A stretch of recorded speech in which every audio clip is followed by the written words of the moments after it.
عید قربان جس کو ہم کہتے ہیں وہ قریب ہے۔ یہ ابراہیم علیہ السلام کی سنت ہے اور میرے نبی نے اس کو زندہ کیا۔ بیچ کے زمانوں میں یہ نہیں تھی، اس کو میرے نبی پاک صلی اللہ علیہ وسلم نے زندہ فرمایا، اور آپ اپنے عید کے موقع پر 2 جانور ذبح فرماتے تھے، 2 دمبے، ایک امت کے لیے اور ایک اپنے لیے۔ سبحان، ایک امت کے لیے، ایک اپنے لیے۔ ابراہیم علیہ السلام سے یہ سلسلہ کیسے شروع ہوا؟ ابراہیم علیہ السلام کون ہیں؟ ان کی ہستی کیا ہے؟ ابراہیم علیہ السلام وہ نبی ہیں جن پر ساری امتوں کا اتفاق ہے۔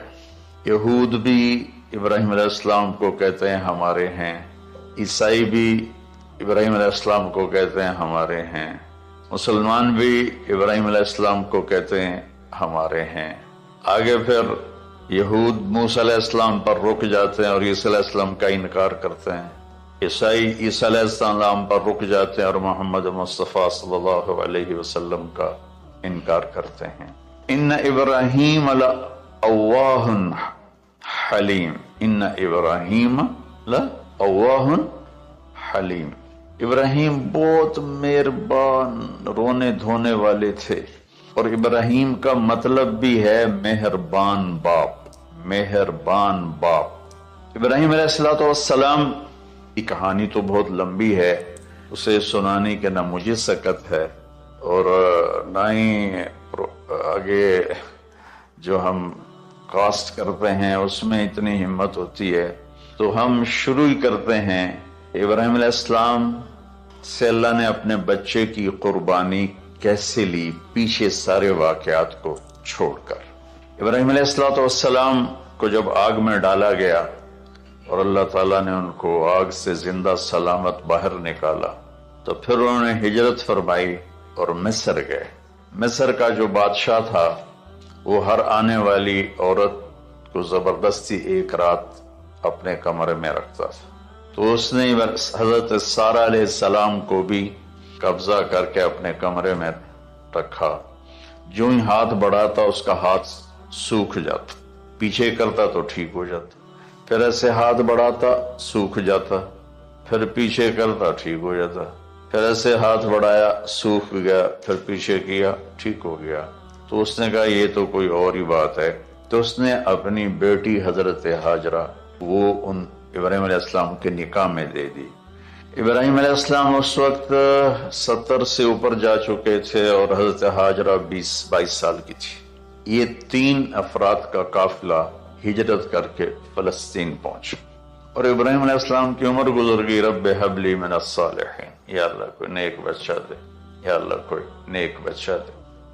اولاد کا نیک ہونا ضروری ہے، ڈاکٹر بنے، انجینئر بنے، عالم بنے، مفتی بنے، ان میں سے کوئی چیز ضروری نہیں، اولاد کا نیک ہونا ضروری ہے، اور اس کے لیے والدین کو ٹائم دینا پڑے گا، والدین کو محبت دینی پڑے گی، والدین کو گود دینی پڑے گی، والدین کو شفقت دینی پڑے گی، ورنہ اولاد اور ماں باپ 2 کنارے بن جائیں گے۔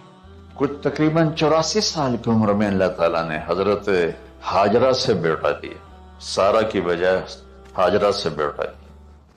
حضرت اللہ کی حکمت تھی، اللہ بھی یہی چاہ رہے تھے، تو حضرت سارہ کو بڑی تکلیف ہونے لگی، کہنے کہ اس بچے کو مجھ سے دور کرو، اس بچے کو مجھ سے دور کرو، میں دیکھ نہیں سکتی۔ تو جبریل آئے کہ اللہ تعالیٰ بھی فرما رہے ہیں کہ اسے یہاں سے دور کرو، کیا کہاں لے جاؤں؟ کہا یہ ہم بتائیں گے کہاں لے جانا ہے۔ تو جبریل انسانی شکل میں اونٹ پہ سوار ہو کر تشریف لائے، اور پیچھے حضرت ابراہیم علیہ السلام اپنی اونٹنی پر، بچہ بیگم، اور آگے جبریل رہبر کے طور پر۔ فلسطین سرسبز ہے، کہیں خشک ہے لیکن پانی ہے، اچھی آبادی ہے۔ چلتے چلتے چلتے چلتے 1 مہینہ کا سفر کرنے کے بعد جب وہ علاقہ شروع ہوا جہاں کالے پہاڑ، کالے پتھر، کوئی پتا نہیں سبزے کا اور کوئی نشان نہیں پانی کا، وہاں سے چلتے چلتے چلتے 4 پہاڑوں کے اندر ایک وادی سی آئی. جب وہاں پہنچے تو جبریل کہنے لگے اللہ کے نبی یہاں ہاجرہ اور اسماعیل کو چھوڑ دیں. جب وہ آگ میں جا رہے تھے نا ابراہیم علیہ السلام تو ایک لفظ نہیں بولے، میں نے کہا حسبی اللہ و نعم الوکیل. لیکن جب جبریل نے کہا یہاں چھوڑ دیں تو ایک دم بولے یہاں کیسے چھوڑ دوں، یہاں تو کچھ بھی نہیں ہے، یہ کیسے رہیں گے؟ کہ یہ آپ کے رب کی منشا ہے، یہاں اللہ کا گھر بنے گا، یہاں اس بچے کی نسل سے ایک آخری نبی پیدا ہوگا جو پورے عالم کو روشن کرے گا، اب چھوڑ دیں. تو وہ وہاں 3 دن رہے. ان کے لیے ایک چھپر سا بنایا لکڑیاں کاٹ کے، یا 2 دن رہے یا 1 دن، یہ تو کوئی تحقیق کوئی نہیں ہے، لیکن ایک چھپر سا ان کو بنا کے دیا ایسے، یعنی اس ایک اوپر وہ لکڑیوں کی چھاؤں کر دی اور نیچے ایسے بانس سے گاڑ دیے اور چل پڑے. تو حضرت ہاجرہ فرمانے لگے آپ کہاں جا رہے ہیں؟ اتنا بڑا امتحان تھا کہ جواب نہیں دینا، بس چپ کر کے چلو. انہوں نے پھر پوچھا آپ مجھے چھوڑ کے کیوں جا رہے ہیں؟ آگے سے خاموشی. چلتے چلتے 3 میل تک وہ اس طرح چلی. جب وہ کدئی پہنچی تو اس وقت ان کو خیال آیا یہ اللہ کے نبی ہیں، کہیں ان کو اللہ نے نہ کہا. تو ان کا اللہ امرک، کیا آپ کو اللہ نے کہا کہ مجھے چھوڑ دیں؟ کہنے لگے ہاں. ایک دم ایک نئی ہاجرہ نے جنم لیا. کہ اذن، یوں گردن، اذن لن یضیعنا اللہ، جاؤ پھر میرا اللہ مجھے ضائع نہیں کرے گا. ابراہیم علیہ السلام بوجھل دل کے ساتھ پیدل چل رہے تھے، دونوں میاں بیوی اونٹنی پہ سوار ہوئے، اور وہ اپنے بچے کو گود میں لے کر ایسے کھڑی ان کو دیکھ رہے تھے. یہ کوئی مہینے کے لیے نہیں جا رہے تھے، پتہ نہیں ہے کب واپس آئیں. اج دے بچھڑے قد ملن گے، جانے رب رحمان. دیکھتی رہیں. انہوں نے ایسے پہاڑی کے اوپر چڑھے کہ اونٹ نیچے اتری، تو پھر انہوں نے منہ موڑا اور واپس اس وادی کی طرف چلی. کیا وقت تھا، صبح تھی، شام تھی. جو ابراہیم علیہ السلام غائب ہوئے تو ایک دم آپ نے اونٹنی کا منہ موڑا ادھر ہی اور کہا ربنا انی اسکنت من ذریتی بواد غیر ذی زرع ربنا لیقیموا الصلاۃ. کیا درد ہے. آپ اندازہ لگاؤ ایک آدمی کو 84 سال کی عمر میں بیٹا ملے اور پھر اسے ایسے جنگل بیابان میں چھوڑ دیا جائے تو ان کے دل پہ کیا بیت رہی ہوگی. اس دعا میں وہ درد ہے جو میرے بھی آنسو نکل رہے ہیں. ان کو 3 دفعہ قصہ سنا چکا. اے اللہ تیرے ہی کہنے پر تو جو میرا رب ہے، یا اللہ نہیں کہا، اللہم نہیں کہا، ربنا، یا اللہ تو تو مہربان ہے، اس میں بھی کوئی تیری مہربانی ہوگی، تیری محبت ہوگی، تیری شفقت ہوگی. انی اسکنت من ذریتی، میں نے چھوڑ دیا اپنی اولاد کو. یا اللہ میں نے وہاں چھوڑا ہے جہاں نہ پتہ ہے، نہ دانہ ہے، نہ پانی ہے. تو جان اور یہ جانے. اس درد بھری دعا نے عرش کو بھی ہلا دیا تھا. اور آپ نے منہ موڑا. اس باپ کو سوچو جو ہر قدم پہ اپنے معصوم بچے سے دور ہو رہا ہے، اور اس ماں کو سوچو جو ہر قدم پہ اپنے خامن سے دور ہو رہی ہے. ابراہیم کی منزل تو آگے گھر ہے، 2 بیویاں اور ہیں، ادھر تو پتھروں کے ساتھ دوستی ہے. جب ہاجر، میں ایک دفعہ میں ایسے سوچ میں بیٹھا، میں اتنا رویا. میں نے کہا جب وہ ہماری ماں ہاجرہ وہاں اکیلی بیٹھی ہوگی، وہ چاروں طرف اونچے اونچے پہاڑ تھے، اور اندر بیٹھنے والے کو باہر کا پتہ نہیں، باہر والے کو اندر کا پتہ نہیں. شام ڈھلی ہوگی تو اندھیری رات نے کیا ظلم ڈھایا ہوگا. کالے پہاڑوں کا اندھیرا، اندھیری رات کا اندھیرا. تارے بھی حیران ہوں گے یہ کون بی بی بیٹھی ہوئی ہے. ستارے روزانہ ہی نکلتے تھے، لیکن آج وہ ایک نیا تماشا دیکھ رہے ہیں کہ ایک معصوم شہزادی ایک معصوم بچے کو گود میں لے کے بیٹھی ہے. کون اسے یہاں چھوڑ.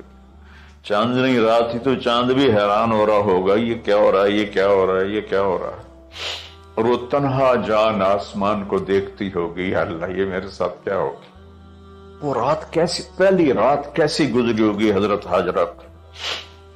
یہ ہمارے تبلیغ والے 3 دن کے لیے جاتے ہیں، بیویاں شور مچا دیتی ہیں، چھوڑ کے جاندے پہ، چھوڑ کے جاندے پہ۔ اس حاجرہ کو سوچو جس پر اندھیری رات تھی اور اسے کچھ پتہ نہیں تھا میرے ساتھ کیا ہونے والا۔ جب دن چڑھا تو سورج نے دیکھ کر اس کی آنکھیں پھٹ گئیں کہ یہ کیا ہے، وہ تو کسی پہ رحم نہیں کرتا۔ اس کی آگ نے پتھروں کو تپایا، میری ماں حاجرہ کے چھپر کو تپایا اور تڑپا کے رکھ دیا۔ ایک چھوٹا سی مشکیزہ تھا پانی کا، اسے گھونٹ گھونٹ پی کے ان کے منہ میں بھی ڈر رہی تھی۔ اس مشکیزے پر 3 دن گزرے، پانی ختم ہو گیا۔ ہم 92 کے حج میں پھنس گئے، مزدلفہ سے پہلے تو ہماری بس میں پانی کوئی نہیں۔ جو اس وقت ہمارا حال ہو، ہمیں پتا تھا 2-4 گھنٹے کے بعد پانی ہے، لیکن جو اس وقت بچے بھی تھے، چیخ و پکار تھی۔ حاجرہ کی چیخیں کون سن رہا تھا، اور ادھر اسماعیل کی دھاڑ دھاڑ شروع ہو گئی، پیاس کی وجہ سے، بھوک کی وجہ سے۔ بے بس ماں دیکھ رہی ہے، میں کیا کروں۔ میں قطر میں تھا جماعت میں، تو مجھے یہاں کندھے میں درد ہوا، میں ہاسپٹل گیا تو ایمرجنسی سے انہوں لے کر گئے۔ ایک بچہ تڑپ رہا تھا اس میں، جو ہاسپٹل کا بیڈ ہوتا ہے چھوٹا سا، اس کی ماں ٹیک لگا کر نا اس کو یوں دیکھ رہی تھی۔ مجھے نہیں پتا وہ کون ہے، مجھے نہیں پتا اس بچے کو کیا ہے، لیکن آپ یقین مانیں یہ جو میرے آنسو ہیں اس عورت کی وجہ سے، کہ جس خاموش ساز خاموش فریاد سے معمور ہیں ہم، نالا اگر لب پہ آتا ہے تو مجبور ہیں ہم۔ جس طرح وہ ماں ساز خاموش تھی اور اس کے چہرے پر درد پکار رہا تھا، میں صرف ایسے گزرتے گزرتے اس کو دیکھا، اور میں آج رو رہا ہوں 15 سال کا قصہ یاد کر کے۔ تو حاجرہ کے چہرے کو کون پڑھنے والا تھا، کون سی ایمرجنسی وارڈ میں بیٹھی تھی، تو یہ بے قراری میں صفا مروہ کی دوڑ لگائی۔ انہیں پتا تھا کچھ نہیں ہے، انہیں معلوم تھا کچھ نہیں ہے، لیکن وہ اس کو تڑپتے دیکھ نہیں پا رہے۔ وہ بھاگی، صفا پہ چڑھی، ادھر دیکھ ادھر دیکھ، ابھا دیکھاں لماں دیکھاں، ڈٹھی دل کو دیواں ٹیکاں، سجن مل سم کے مر پوساں۔ یہ ہماری سرائکی کے شاعری ہے۔ مشرق دیکھتے ہوں، مغرب دیکھتے ہوں، دائیں بائیں دیکھتے ہوں، کوئی ہے میری فریاد سننے والا۔ یہ حالت تھی اس وقت ام اسماعیل کی۔ نیچے اتری، جہاں وہ ٹیوب لائٹس آتی ہیں وہاں وہ نیچے ہو گئے اور بچہ غائب ہو گیا، تو دوڑ لگاتے۔ مصر کی شہزادی مکے کے نوکدار پتھروں کے اوپر دوڑ رہی تھی۔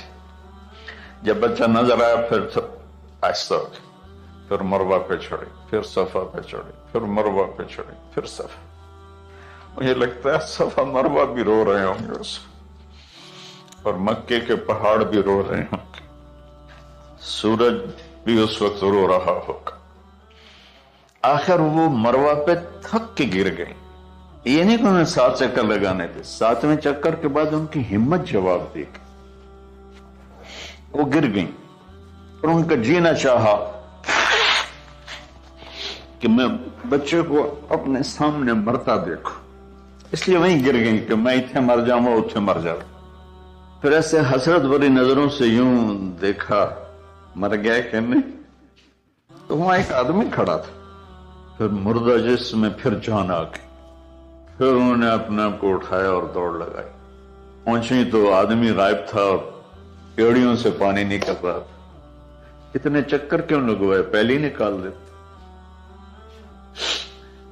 عاشق ہوں میں عشق کماں میں، دل رکھیں وانگ پہاڑاں ہو، سہ صدیاں ہزار الاں میں، کر جانے باغ بہاراں ہو، منصور جے چک سولی دیتے جڑے واقف کل اسراراں ہو سجدیاں سر چائیں نہ باہو توڑے کافر کہیں ہزاراں ہو عاشق سوئی حقیقی جڑا قتل معشوق دے مننے سر نو جوڑے تے مکھ نہ موڑے ہمیں 100 تلواراں کھنے سچا عشق حسین علی دباہو سر دیتے تے راز نہ بن کوئی ابراہیم کا گلہ نہیں شکوہ نہیں. یہ 7 چکر اور تڑپ اور درد اس کے بعد پانی کیوں نکالا؟ پہلے کیوں نہیں نکالا؟ کہ عشق کا راستہ یہ ہے. میرے گھر کے راستے میں کوئی کہکشاں نہیں ہے. راستہ عشق اشقا سے. اشقا کہتے ہیں آکاس بیل جو درخت کو چمڑ جاتی پیلی، تو وہ درخت اس کا ایسا عاشق ہوتا ہے سب کچھ اس کو کھلا کے خود خوش ہو کے جل کے بالن بن جاتا ہے. اس سے اشقا ہے کہ عشق ایسی چیز ہے. عشق تے آتش دوہیں برابر اتے عشق دا پاؤ تے کھیڑا. آتش ساڑے کخت کا نیرا عشق ساڑے دل جیڑا. غلام فرید صاحب کی شاعری سنا رہا ہوں کہ عشق میں بھی آ گیا اور لکڑی میں بھی آگ. لکڑی کی آگ تو خاشاک کو جلاتی ہے اور عشق کی آگ دل کو جلا کے برباد کر دیتی. یہ دنیا میرے بھائی بہنوں امتحان کی جگہ ہے. ہم اسے جنت بنانا چاہتے ہیں. ہم یہاں اپنی مرضیاں پوری کرنا چاہتے ہیں. اللہ کی قسم، اللہ کی قسم، اللہ کی قسم، جس نے اپنی مرضی پہ چلنا شروع کیا وہ تباہ ہو گیا. جو اللہ رسول کی غلامی کے دائرے میں آیا وہ کامیاب ہو گیا. دیکھا تو پانی ابل رہا ہے، ابل رہا ہے، ابل رہا ہے، فوارے مار رہا ہے. تو اس وقت عبرانی لینگویج تھی تو ان کا زمزم زمزم، ٹھہر جا ٹھہر جا ٹھہر جا. وہ نیچے زور میں، اللہ کو بھی یہی منظور تھا، وہ نیچے زور. میرے نبی نے فرمایا اگر میری ماں زمزم نہ کہتی تو پورے عرب کو یہ پانی سیراب کر دیتا. اور آپ حیران ہوں گے آج کل تو بہت زیادہ ایڈوانس ہے سائنس. تو سعودی گورنمنٹ نے کہ یہ اس کا سورس کیا ہے، یہ پانی کہاں سے آ رہا ہے. طائف تک ساری زمین کو کھنگالا، کوئی اس کا پیچھے سے لنک نہیں ہے. ان چشمہ ہوتا ہے نا تو پیچھے لنک ہوتا ہے، اسے پانی نکل ہوتا ہے پیچھے سے لنک ہوتا ہے. زمزم کا کوئی لنک نہیں. جو ہی موٹر چلاتے ہیں تو 8-9 جھرنے ہیں سوراخ، وہاں سے پانی ابل ابل کے آنا شروع ہو جاتا. اور جو ہی موٹر بند کرتے تو وہ جھرنوں کا پانی بند ہو جاتا. اس میں نہ مچھر ہے نہ اس میں کوئی کیڑا ہے نہ کوئی مکوڑا ہے، پاک صاف پانی. زمزم زمزم. جتنا اونچا بنانا ہو بلڈنگ اتنی گہری بنیاد. اس ماں بیٹے سے محمد مصطفیٰ نے آنا ہے تو پھر بنیاد تو گہری ہوگی نا. تو چونکہ محمد مصطفیٰ صلی اللہ علیہ وسلم کو اس بچے اور اس ماں سے اللہ نے وجود دینا، پیچھے ابراہیم والد دینا. ابراہیم علیہ السلام کی نسل میں 4000 انبیاء آئے. بنو اسرائیل میں 4000 اور حضرت اسماعیل علیہ السلام کا ایک ہی جو 1.25 لاکھ پہ بھاری نہیں ہے بلکہ کل کائنات پہ بھاری ہے اللہ کے بعد. تو اس لیے پسائی ہوئی یہ جو اپنی باڈیز اپنی کتنی پسائی کرتے ہیں، وزن اٹھاؤ توڑو، وہ کیا کیا اپنے آپ کو مشقت میں ڈالتے ہیں تب جا کے وزن وہ نکھر کے آتے ہیں. یہاں کوئی آبادی نہیں تھی. یمن سے لوگ جاتے تھے شام تجارت کے لیے. تو قبیلہ جرہم کا گزر تھا، پانی نہیں تھا تو وہ پانی کی تلاش میں تھے. انہوں نے پرندے دیکھے، کہنے کہ پرندے تو پانی پر آتے ہیں. انہوں نے 2 آدمی بھیجے. آگے دیکھا ایک خاتون ایک بچہ اور کنواں تو نہیں تھا، پانی چشمہ. تو وہ سارے آئے اور کہا کہ بہن ہم یہاں ٹھہر جائیں. کہ آپ ٹھہرو لیکن پانی میرا. انہوں نے کہا ٹھیک ہے پانی آپ کا. تو 1 سال کے بعد اجازت ملی، جاؤ مل کے آؤ. مل کے آئے. جس گھاٹی سے ابراہیم کو جدا کیا تھا اس پر کتنی دفعہ حضرت ہاجرہ کی نظر پڑتی ہوگی. اگر آپ اس کو فیل کریں تو یہ قصہ بیان ہی نہیں ہو سکتا، بس رونا ہی پڑے گا۔ اور خاص طور پر آج کے دور میں جب کوئی اللہ کو کی ماننے کے لیے تیار ہی نہیں ہے، جہنم سے ڈرنے کے لیے تیار نہیں، کوئی جنت کی طلبگار نہیں۔ 1 سال کے بعد اونٹنی کا سر نظر آیا تو دل اچھل کے آسمان کو جا لگا کہ میری آنکھوں کی ٹھنڈک آ گئی، میرے سر کا سایہ آ گیا، میرے بیٹے کی چھاؤں آیا۔ اونٹنی بٹھائی، کہا تشریف لائیے۔ کہنے لگے اترنے کا حکم نہیں ہے، صرف ملاقات۔ نہ آتے صبر آیا ہوا تھا، صبر توڑ کے پھر جا رہے ہیں تو اف نہیں کی، آہ نہ کر لبوں کو سی، زخم پہ زخم کھا کے جی، اپنے جگر کا لہو پی، آہ نہ کر لبوں کو سی، عشق ہے دل لگی نہیں، سینے پہ تیر کھائے جا، آگے قدم بڑھائے جا، یعنی زبان حال سے کہہ دے اس کے ہاں ستائے جا۔ کوئی شکوہ گلا نہیں ہے، یہ کیا ملنا ہے، نہ آتے وہیں بیٹھے رہتے۔ کہنے لگے اچھا بچہ گود میں دے دوں کا، سینے سے لگا، پیار کی، بہتے آنسو بچے کے رخسار پہ گرے، بچوں کو پتہ نہیں کون ہے۔ کہنے لگی اجازت ہے آپ کا سر دھو دوں، منہ دھو دوں، پاؤں دھو دوں، ہاتھ دھو دوں، یہ پانی پاک ملا ہے؟ ٹھیک ہے، واپس۔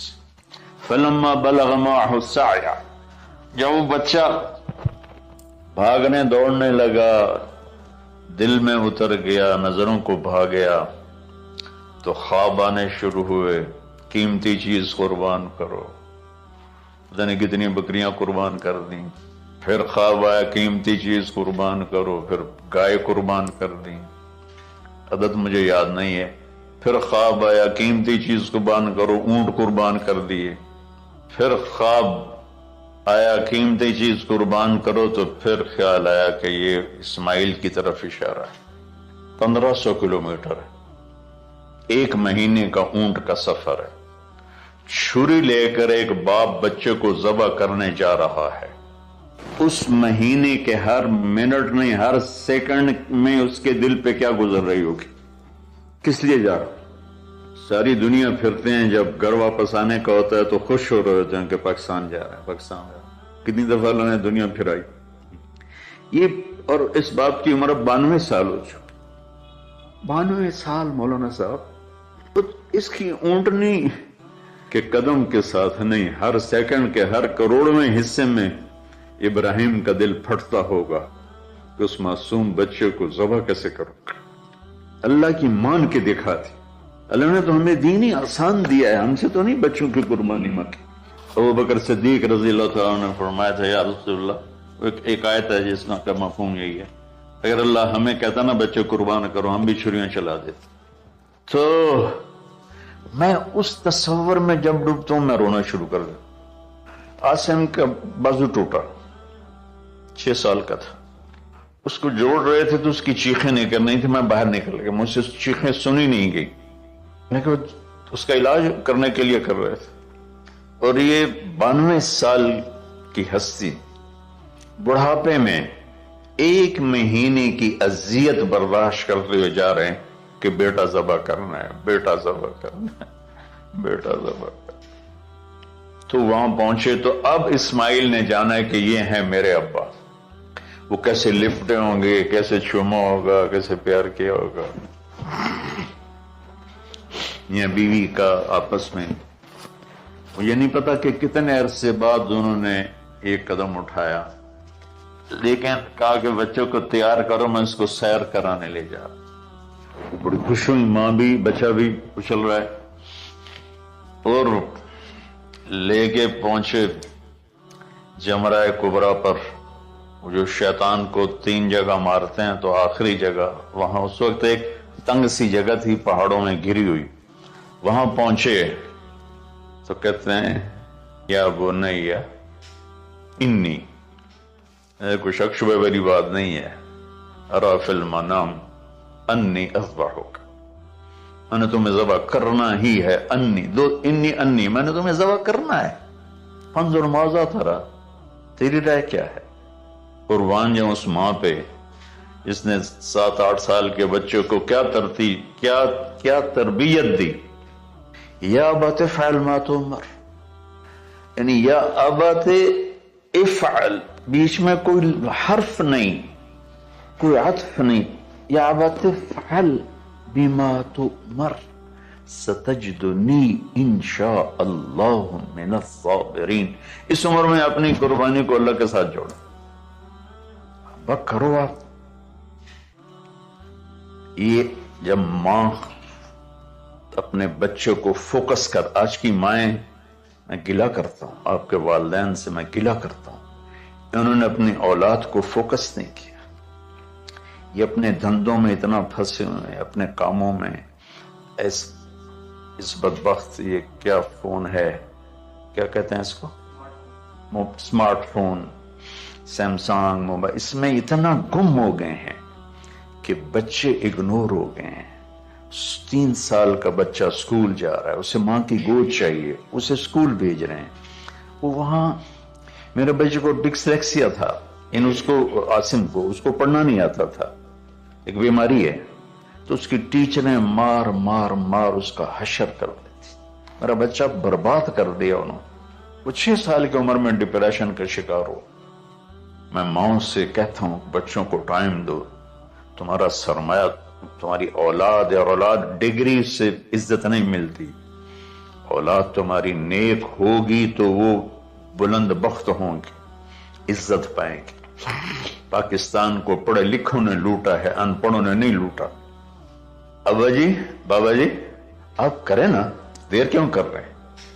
ستجدنی انشاء اللہ من الصابرین. آپ دیکھیں گے میں آپ کی آزمائش پہ پورا اتروں گا، اور اللہ کی آزمائش پر بھی پورا اتروں گا.